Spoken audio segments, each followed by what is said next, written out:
நிலவுக்கு மனிதர்களை அனுப்பும் திட்டம் மட்டுமல்லாமல் பருவநிலையை முன்கூட்டியே கணித்து விவசாயம், மனிதர்களை காப்பது போன்ற பணிகளிலும் இஸ்ரோ ஈடுபட்டு வருவதாக அதன் தலைவர் நாராயணன் தெரிவித்துள்ளார்.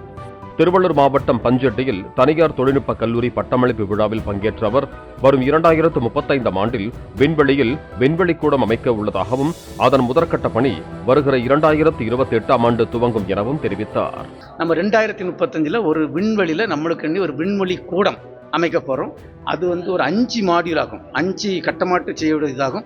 முதல் கட்டம் 2028 அனுப்புறதுக்கு நம்மளுக்கு அப்ரூவல் கிடைச்சு. இந்த இந்திய விண்வெளி துறையில் உள்ள இது பார்த்தீங்கன்னா நீங்க சொல்ற மாதிரி இந்த ஹை அண்ட் நிலாவில் போய் இறங்குறதையும் சூரியனை படிக்கிறதையும் ஆட்கள் கொண்டு ஒரு ப்ரோக்ராம் மட்டும் கிடையாது. 90% ப்ரோக்ராம் சாதாரண மக்களுக்கு பயன்படக்கூடிய ப்ரோக்ராம். பிளே ஸ்டோர் மற்றும் ஆப் ஸ்டோரில் இருந்து பாலிமர் செயலியை QR கோடு மூலம் பதிவிறக்கம் செய்யுங்கள். செய்திகளை உடனுக்குடன் பெறுங்கள்.